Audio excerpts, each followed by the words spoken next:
साहूकार के 7 लड़के और 1 लड़की थी। साहूकार की पत्नी समेत 7 लड़कों की बहुओं और उनकी लड़की ने करवा चौथ का व्रत रखा था। साहूकार के लड़के अपनी बहन से बहुत प्यार करते थे। साहूकार के लड़के जब भोजन करने लगे तो उन्होंने अपनी बहन से कहा, बहन तू भी भोजन कर ले। तो इस पर उनकी बहन ने जवाब दिया, भाई अभी चाँद नहीं निकला है, चाँद निकलने पर उसे अर्घ देकर ही मैं भोजन करूँगी। बहन की बात सुनकर उसके भाइयों ने गांव के बाहर जाकर एक पहाड़ी के ऊपर आग जला दी और छलनी ले जाकर उसमें से प्रकाश दिखाते हुए अपनी बहन से बोले, बहन चाँद निकल आया है, अब तुम भी अर्घ देकर भोजन कर लो। साहूकार की बेटी ने अपनी भाभियों से कहा, भाभी चाँद निकल आया है, आप भी चाँद को अर्घ देकर भोजन कर लो। अपनी ननद की बात सुनकर भाभियाँ बोली, भाई साहब ये तो आपका चाँद है, हमारा चाँद आने में अभी समय है। वह भूख से व्याकुल थी। वह चाँद को अर्घ देकर भोजन करने बैठ गई। जैसे ही उसने पहला टुकड़ा खाया उसे छींक आ गई और दूसरा टुकड़ा खाया तो उसमें बाल निकल आया। तीसरा टुकड़ा खाने ही वाली थी कि उसके ससुराल से उसके लिए बुलावा आ गया कि उसका पति बीमार है और वह जिस भी हाल में हो तुरंत ससुराल पहुंच जाए। उसे विदा करने के लिए उसकी माँ ने जब बक्सा खोला तो सबसे पहले काले रंग के कपड़े निकले और जब दूसरी बार बक्सा खोला तो उस बक्से में से सफ़ेद रंग के कपड़े निकले। तो बेटी बोली, माँ तुम रहने दो, मैं चली जाती हूँ।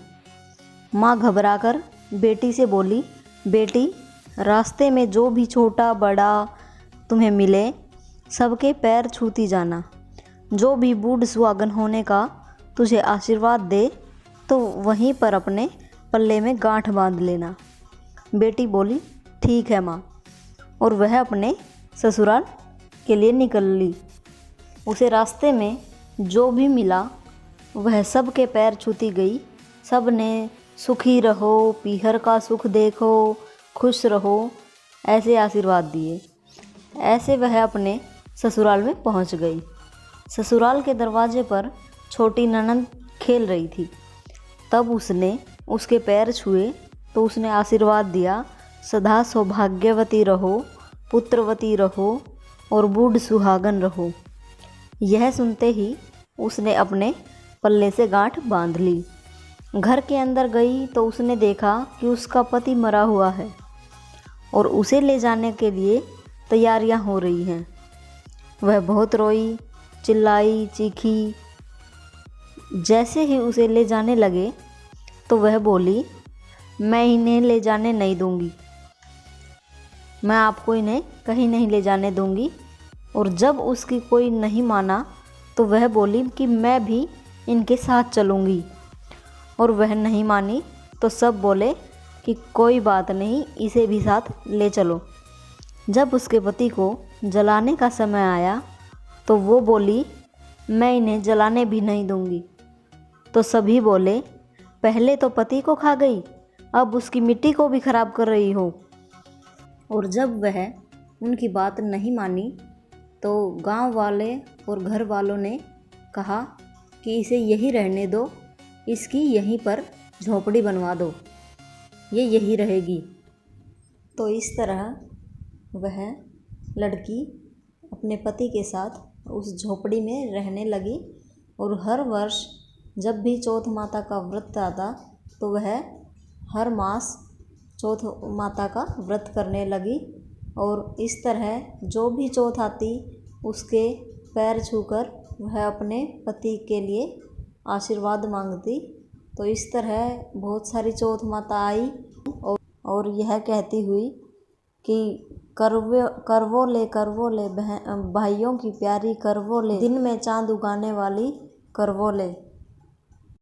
इस प्रकार उसने चौथ माता के पैर पकड़ लिए और वह उनसे अपने पति के प्राणों के लिए भीख मांगने लगी। तो जब वह अपने पति के प्राण चौथ माता से मांगती तो चौथ माता कहती कि हमसे जो बड़ी चौथ माता आएगी वो तुम्हें तुम्हारे पति के प्राण लौटाएंगी, वो तुमसे नाराज़ है, इसलिए जब भी वो आए तो उनके तुम पैर पकड़ लेना और छोड़ना मत। इस तरह और अपने पति के लिए आशीर्वाद मांगना दीर्घायु होने का। और जब कार्तिक मास की चौथ आई तो उसने अपनी ननद से कहकर श्रृंगार का सारा सामान मंगवाया और वे भी मंगवाए।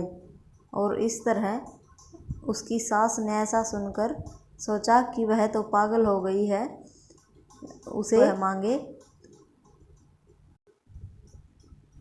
और जब कार्तिक मास की चौथ आई, चौथ माता यह कहते हुए आई कि करवो ले बहन भाइयों की प्यारी करवो ले, घनी बुखारी करवो ले, दिन में चांद उगाने वाली करवो ले।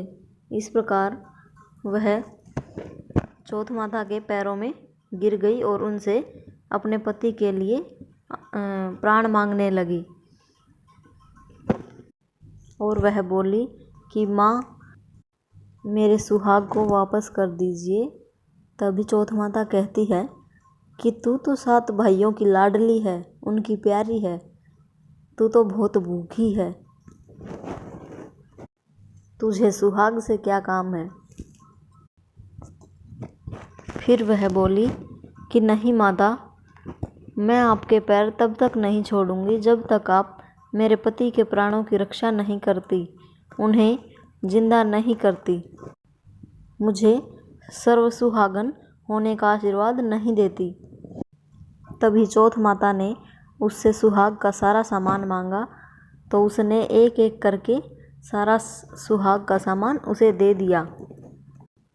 उसने 16 श्रृंगार का सारा सामान माता को दे दिया।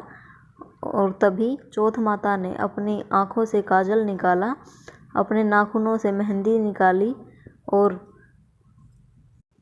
अपनी मांग से सिंदूर निकाला और अपने हाथ की सबसे छोटी वाली उंगली से उसके पति के ऊपर छिटका दिया।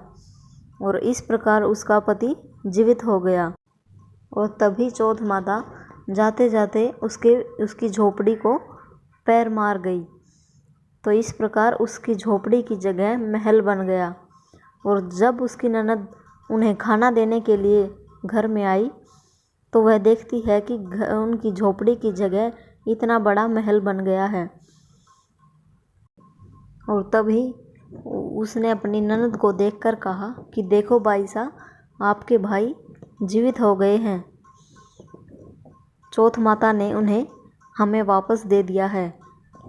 आप घर जाकर माँ को और सारे परिवार को बुला लीजिए। सासू जी से कहो कि वो गाजे बाजे के साथ यहाँ आए और हमें लेकर जाएं। तभी ननद अपनी माँ के पास जाती है और कहती है कि माँ भाई जीवित हो गया है। तो वह कहती है कि ऐसा कैसे हो सकता है। तो तभी उसे चौथ माता की महिमा का पता लगता है।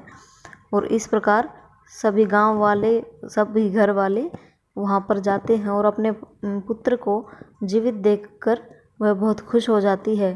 तभी सास बहू के और बहू सास के पैर पड़ने लग जाती है। इस प्रकार जैसे चौथ माता पहले साहूकार की बेटी पर अप्रसन्न हुई, वैसे किसी पर ना हो, और जैसे साहूकार की बेटी पर बाद में प्रसन्न हुई, वैसी सब पर हो। जय हो करवा चौथ माता की।